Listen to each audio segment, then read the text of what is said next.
Both Israelis and Palestinians are marking 6 months of war on Sunday. Our chief international correspondent, Lise Doucette, is monitoring events for us. She reports now from southern Israel.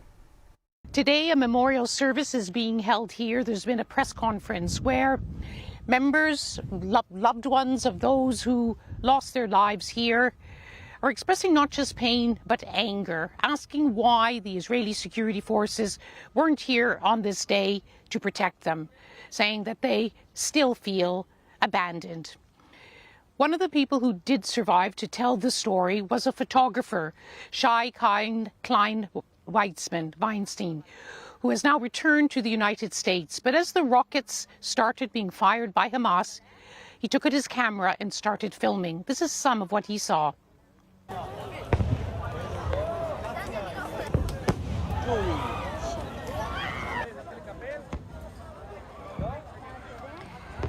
And Shai Klein Weinstein joined us earlier from the U.S. city of Denver. I was at my first music festival. I wasn't expecting it to end with us driving by gunmen and over corpses. What was the moment when you realized it was no longer a music festival? After the rockets began at 6:30 and they didn't stop, I started to get worried that it wasn't just rockets.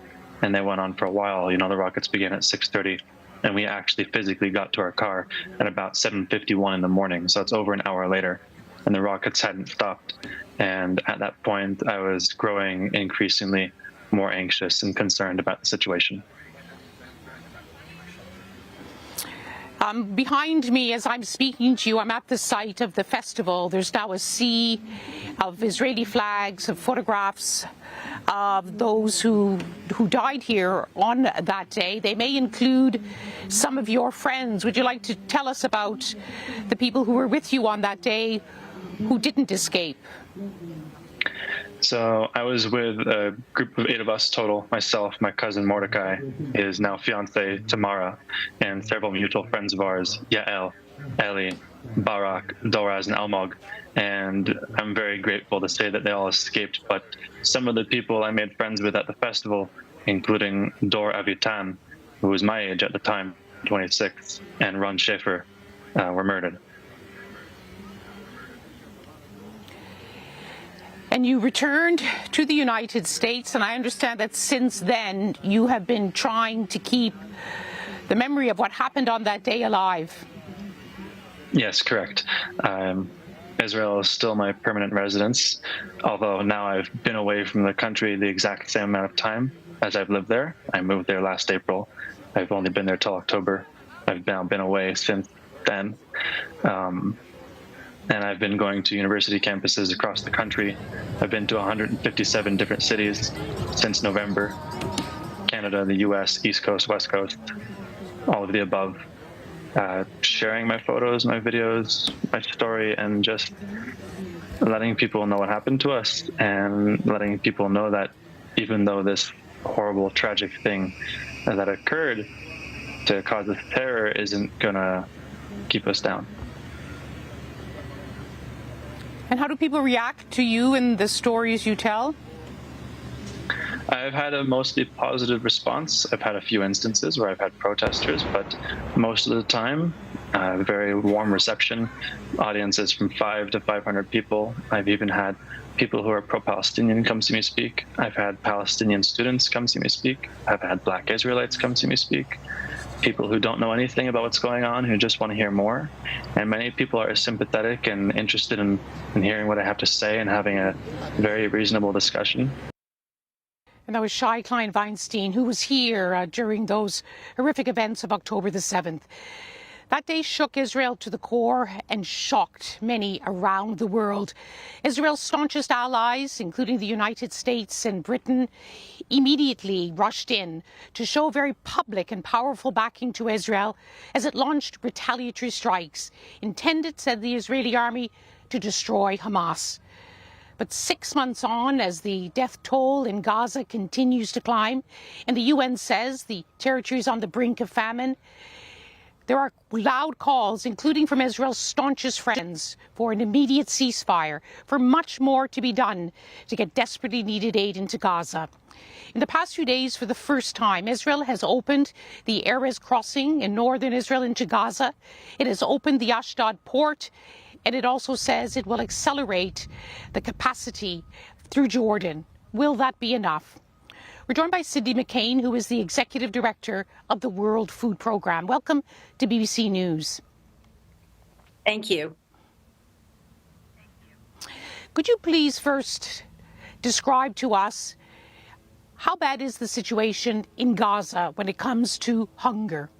As the UN said, and as what I have said also, famine is imminent in the north.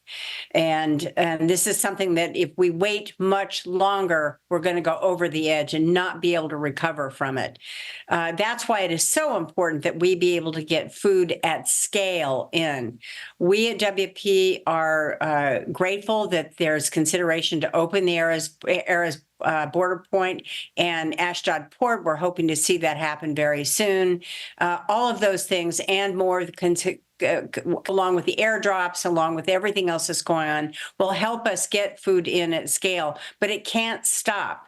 It can no longer be a dribble of 7 or 8 trucks a day or 7 or 8 trucks a week. It has to be multitudes of trucks and quickly.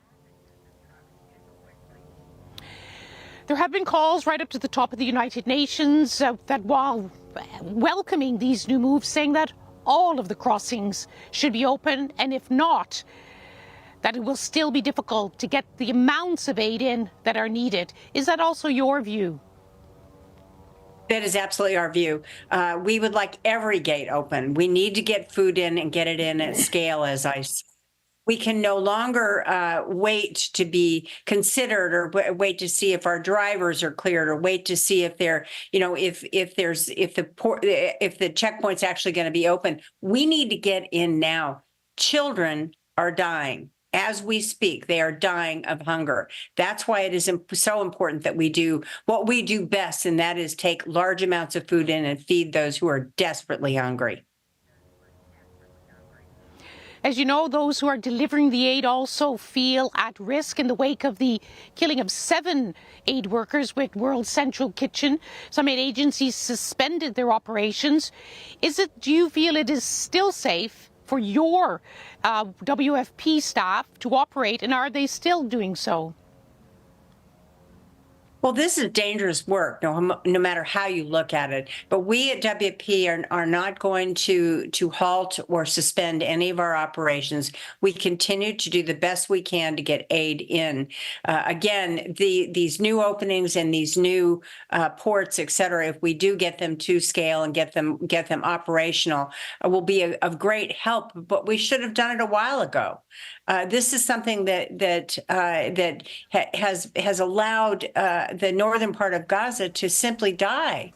And so for those of us at the UN that work on humanitarian principles and believe in delivering food and aid in a principled fashion, we feel very strongly about how much needs to go in and why we should be in there.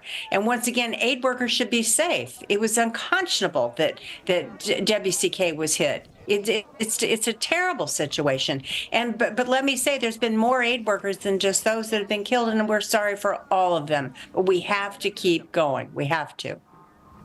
You remember that in the early months of this war, you criticized what you described as the insane bureaucracy, the number of security controls that Israel has imposed that in effect hold up the delivery of aid.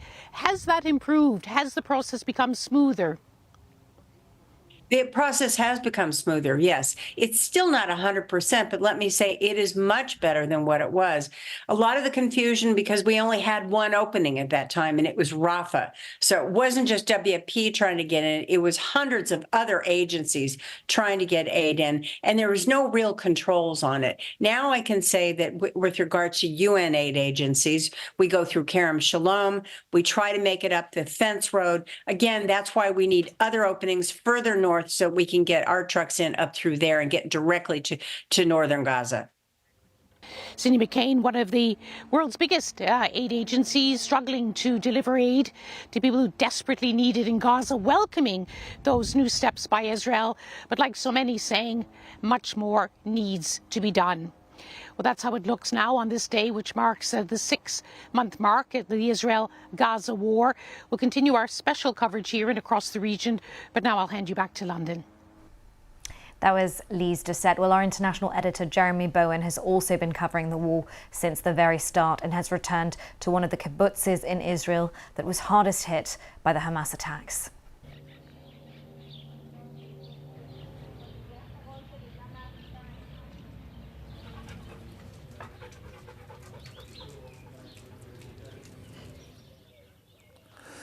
Six months after the attacks, it's a bit like going back into a time machine because all the damage is still here.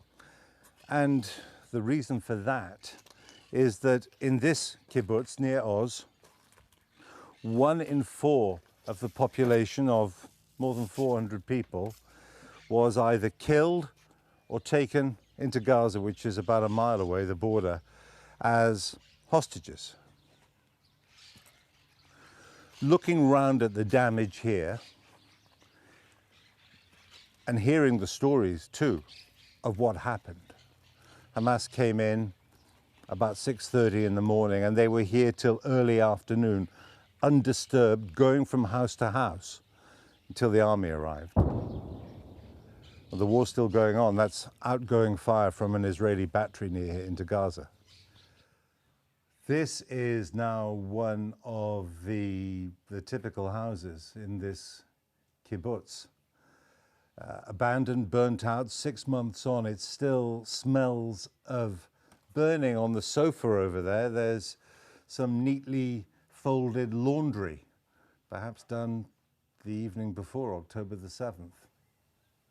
Going around this place, you can understand why Israelis believe very strongly that they're fighting a just war in Gaza. Of course, their allies feel the same. Their quarrel is with the methods that Israel has been using that have cost so many innocent Palestinian lives. And as for the family who lived here in this house, they're dead. There's also a long read by our international editor, Jeremy Bowen, on the BBC News website and app, so we do encourage you to read that as well.